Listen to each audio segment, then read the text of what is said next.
All right, here we have a 2015 Ford Explorer, and the customer's complaint is when I got it on hot on both sides, the driver's side goes hot and it switches accordingly, hot and cold when I switch it, but the passenger side only stays on cold. What could that problem be? Notice I have this glove box out. Pull the glove box out, there's this little retractable, where the hell is it at?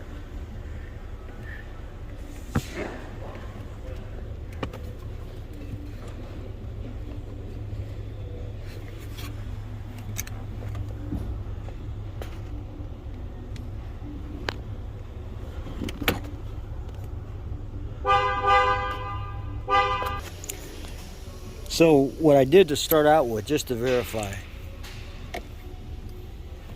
is this glove box. Sits like so.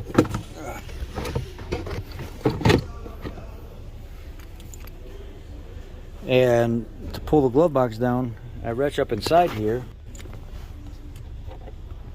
There's a couple of release tabs. You push these tabs up here and here, and the glove box will fold down. But first you got to pull this retractable. God damn it.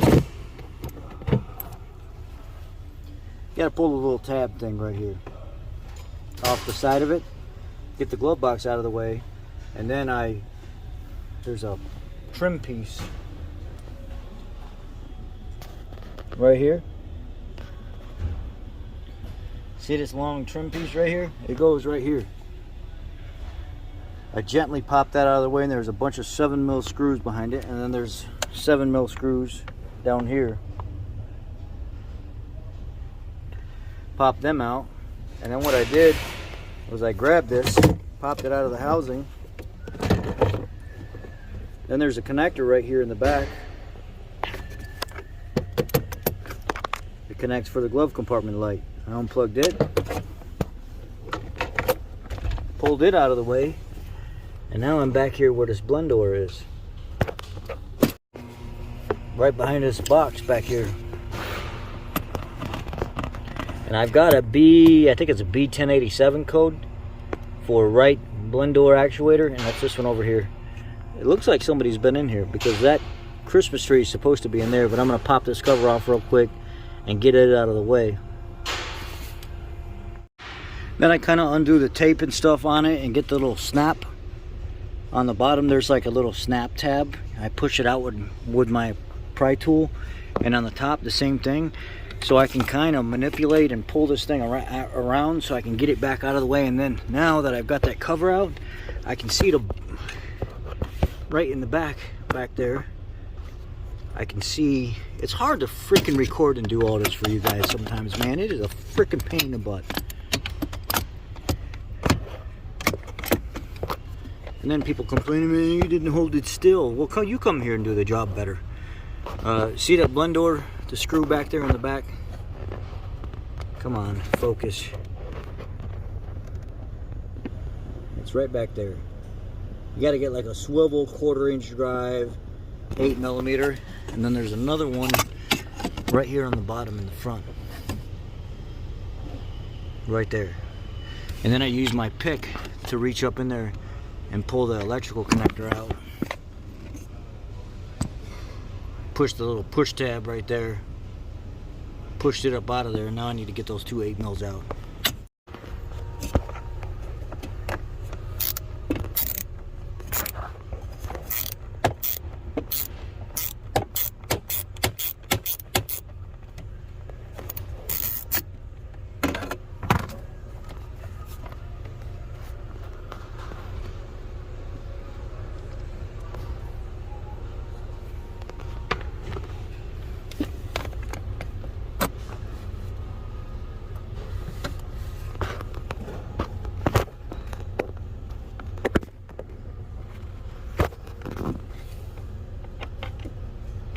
Come on, damn it.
Now, if you've ever had an old one apart, keep the gear from an old one and stick it back in that door manually and turn the door manually. Make sure it's not bound up and that you're getting good hot and cold while manually turning it. And that's how you verify whether or not it's blend door actuator or something's jammed up in the box. You see how I've manually put this gear in there now? Come on.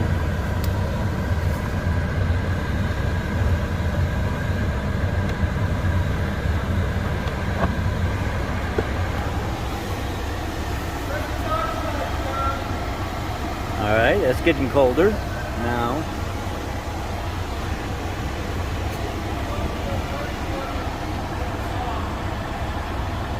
Let's go to the hot side.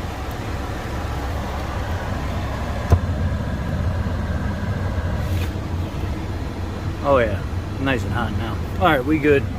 We need a blend door actuator right here. That's our culprit. It's bad. Now I had the part in stock. It's AA5Z19E616 Charlie.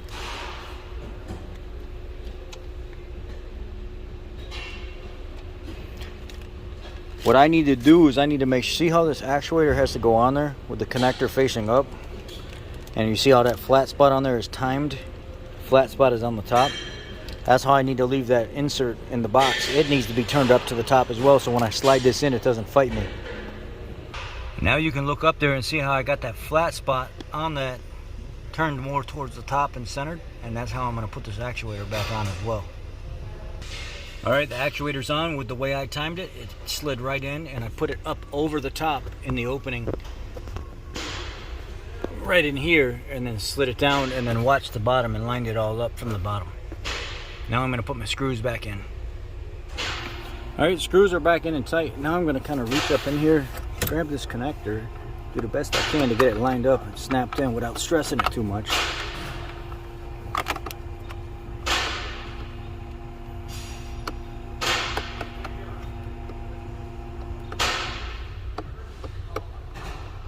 Come on.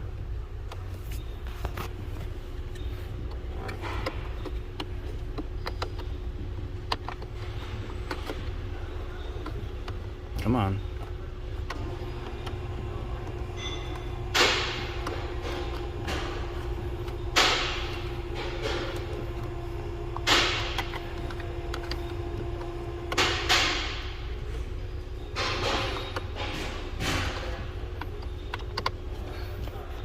A little bit more difficult than I thought. I mean, it's not hard, don't get me wrong, but I got big hands.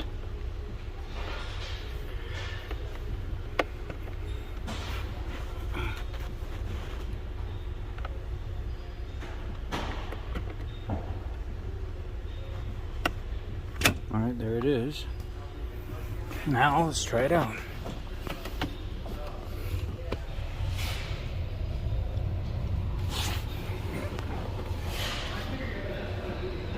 Oh, we got hot air now. It's not cold anymore.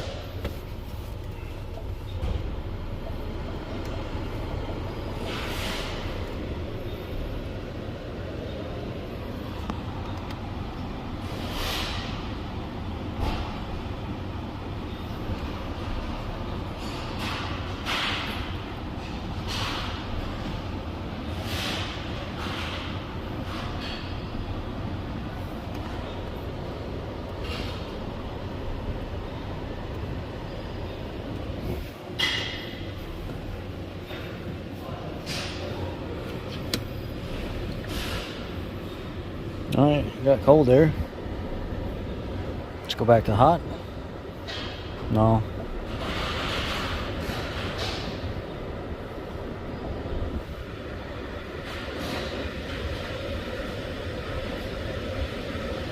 AC needs to be recharged in this. It's weak. It's cycling a lot. Now let's go back to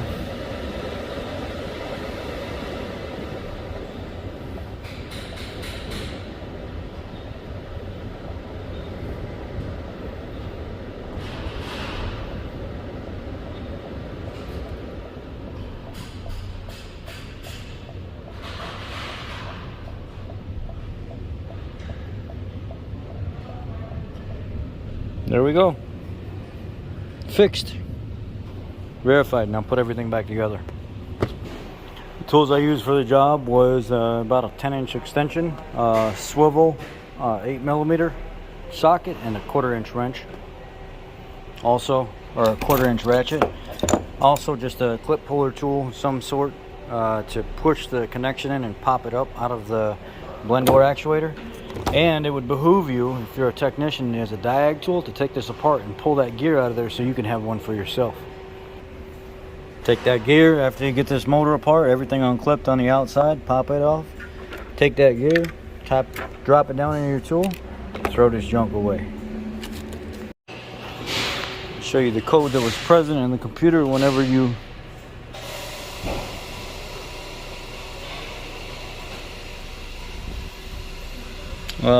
B1082-070A. Right temperature damper motor, mechanical failure.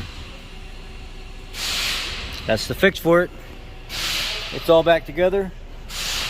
Everything's functioning. Clear codes, give the customer the vehicle back.